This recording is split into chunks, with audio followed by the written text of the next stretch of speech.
Lista negra de los fugitivos más buscados y de forma sorpresiva ya no aparece Ismael El Mayo Zambada, líder. Con el paso del tiempo, se ha contado la historia de diferentes criminales que han impartido el dolor y el miedo en diferentes lugares del mundo. En sus diferentes actividades criminales se puede hablar de los capos de la droga, que en la multitud de crímenes que cometen se encuentra el lavado de dinero, asesinatos y otras acciones que son despreciables por la justicia de diferentes países. Pero como en todo, siempre existen nombres que alcanzan sobresalir en este entorno hostil, y desde el ojo del crimen te hablaremos de dos de los señores de la droga más polémicos de los últimos tiempos, dos compadres que fueron muy unidos por largos años y hoy se consideran enemigos. Acompáñanos y descubre con nosotros cuál capo es más poderoso entre el Mayo Zambada y el Chapo Guzmán. Bienvenidos a un nuevo video. Si te entretiene este tipo de contenido, no olvides suscribirte, no tiene ningún costo. En primer lugar, hablaremos de Joaquín Guzmán Loera, un hombre que tiene 66 años pero actualmente no se encuentra en ejercicio. Está pagando por sus delitos en una prisión en los Estados Unidos. Esto lo dejó fuera de circulación en el negocio. Sin embargo, sus hijos mantienen su legado y siguen dando de qué hablar en Sinaloa. Joaquín, el Chapo, nació en Badiraguato y durante años fue la cabeza visible de la Federación, una organización consolidada por él donde varios cárteles se aliaron para monopolizar el negocio de drogas en el mundo. Evidentemente, este hombre tenía el mando de dicha organización y se encargó de afianzar un poder militar tan letal que alcanzó para someter a sus contradictores. De Guzmán podemos decir que tuvo un ascenso a sangre y fuego, en donde se enfrentó a muchos enemigos y algunos de estos sí que lo pusieron en apuros. El primer choque fue contra los hermanos Arellano Félix, quienes conformaban el cártel de Tijuana. Durante la caída de Miguel Ángel Félix Gallardo, el líder indiscutible del cártel de Guadalajara, quedó la vacante para quien la reclamara. Y por este suceso el Chapo, que recientemente consolidaba el cártel de Sinaloa, se enfrentó directamente con los Arellano Félix por el control absoluto del negocio. Los rivales directos para la época eran Benjamín y Ramón. Cada bando tenía poder militar, armas y dinero, además de los nexos con el gobierno de turno y regional que facilitaban sus operaciones. Sin embargo, para el año 1993, los Arellano atacaron y en medio del fuego cruzado buscaron asesinar al Chapo, pero cayó muerto un cardenal de la Iglesia Católica. Aunque Guzmán no era el blanco de aquel atentado, fue puesto en el ojo del huracán y terminaría siendo perseguido y capturado ese mismo año. Al parecer, eso frenó un poco el caos, y es que el Chapo permanecería en prisión cerca de 9 años, tiempo en el cual estuvo traficando libremente con sus aliados en el exterior de los muros de la cárcel de Puente Grande.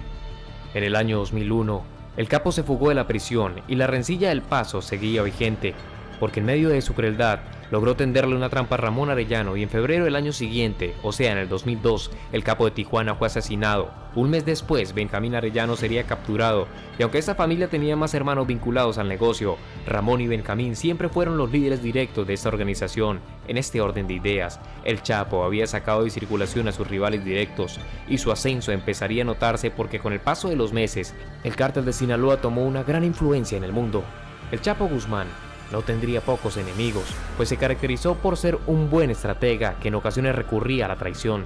Sacrificaba a algunos capos que amenazaban su liderazgo y poder, como fue el caso de los hermanos Beltrán Leiva. Se conoce que el capo del Rancho de la Tuna entregaría a uno de los Beltrán para darle un comodín a las autoridades mexicanas y a cambio le dieran la libertad de su hijo. La verdadera intención del Chapo era que capturaran a los dos hermanos Beltrán Leiva, pero un error de sus cálculos lo colocó en medio de una guerra porque Arturo Beltrán, o el señor de las botas blancas o el Barbas, no sería capturado en ese operativo y se convertiría en una piedra en el zapato para el Chapo. Arturo Beltrán se terminó aliando con el cártel de Juárez y Heriberto Lascano, quienes eran rivales del Chapo. En esta disputa, la guerra fue a muerte y las calles de México fueron cubiertas de sangre de inocentes y culpables. El enfrentamiento tenía como motivación la venganza y supervivencia. Finalmente, el Chapo también vencería y en un enfrentamiento intenso los militares apoyando el cártel de Sinaloa lograron reducir al Barbas. Las imágenes de aquel suceso son sorprendentes porque el Barbas y sus hombres estuvieron encuartelados en una casa de un sector exclusivo de la ciudad y después de largas horas de disparos y explosiones, los hombres de Arturo Beltrán, incluyendo a este último, terminaron tendidos en el piso. El Chapo siguió en su escalada, su reconocimiento se hizo visible y sin duda alguna se convirtió en la imagen del cártel de Sinaloa, una multinacional de la droga en los años venideros.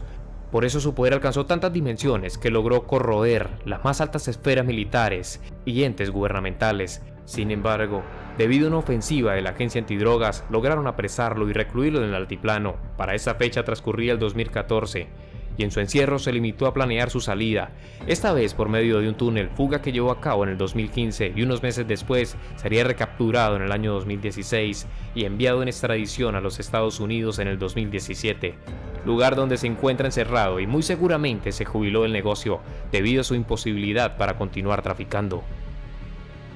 Por otro lado, tenemos a Ismael Zambada García, el mismo Mayo, el del quinto mes, el señor del sombrero o el M grande. Este hombre sin duda alguna ha sido un estratega. Se puede decir que es de los pocos narcotraficantes que nunca han pisado una cárcel. La mayoría de sus colaboradores y antiguos socios se encuentran prisioneros o muertos. Este hombre, que supera los 70 años, se dice que vive cerca de la sierra, donde la mayoría de los pueblerinos de la zona le brindan respeto y admiración. El M grande empezó a traficar a finales de los 70 y principio de los 80. Sus mentores fueron los traficantes pioneros en México. Incluso también se vinculó con el cártel de Guadalajara y desde aquel entonces ya era conocido como Don Ismael. De este hombre se dice que no es muy amigo de la violencia, sin embargo, debido al medio en el que se mueve, también se ha vinculado con estos métodos. La personalidad del MZ es la de un misterioso de bajo perfil. Pocas fotos se han logrado conseguir de él y de hecho las que existen son poco recientes. En su ausencia algunos consideran que ya está muerto porque poco se sabe de él. Sin embargo, este hombre sigue lidiando con sus enemigos, incluso los hijos de su compadre, el Chapo, han marcado una gran rivalidad y actualmente se disputan el control del cártel de Sinaloa. Del Mayo se asume que por su forma de manejar las cosas se centró en traficar y comprar favores de funcionarios del gobierno durante sus años de ejercicio. Por eso ha logrado permanecer impune durante tantos años. Su fortuna supera incluso el dinero acumulado por el expresidente de los Estados Unidos, Donald Trump, y se estima que el capo cuenta con un patrimonio visible de más de 3.500 millones de dólares. Evidentemente, la cifra es mucho superior. Por su manera de manejar un bajo perfil y procurar no llamar la atención, el hombre de más de 70 años se presume que siempre estuvo liderando el cártel de Sinaloa y que en realidad los demás capos siempre estuvieron bajo sus directrices.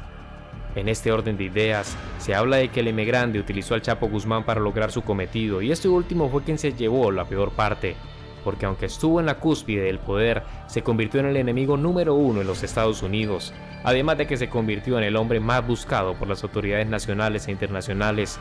Todas estas conjeturas tienen su fundamento cuando se sabe que fue el MZ quien financió y coordinó las fugas del Chapo.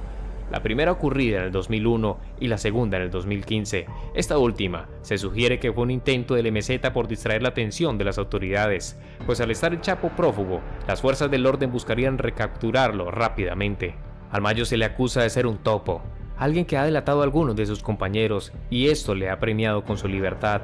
Por eso, al comparar al Chapo con el Mayo, es fácil deducir que por más de 50 años, el Mayo ha estado enviando alcaloides a los Estados Unidos y durante todo este tiempo nunca ha estado prisionero. Es tan reconocido en el bajo mundo mexicano que muchos temen ganar su enemistad. Y en el triste caso del Chapo, no pudo continuar en el negocio como consecuencia de su extradición, pero a pesar de eso, los hijos del capo siguen en Culiacán disputándose la plaza y el liderazgo del cártel de Sinaloa. Las Fuerzas Armadas de la Chapiza están en una confrontación directa con la Malliza y con eso se asume el debilitamiento parcial del cártel de Sinaloa. Pero sería bueno preguntarte, ¿tú cuál crees que ha sido el capo más poderoso entre el Mayo Zambada y el Chapo Guzmán? Comparte tus opiniones en la caja de comentarios. Puedes darle like, suscribirte y activar la campana de notificaciones, así no te perderás de los próximos videos. Nos vemos en el siguiente.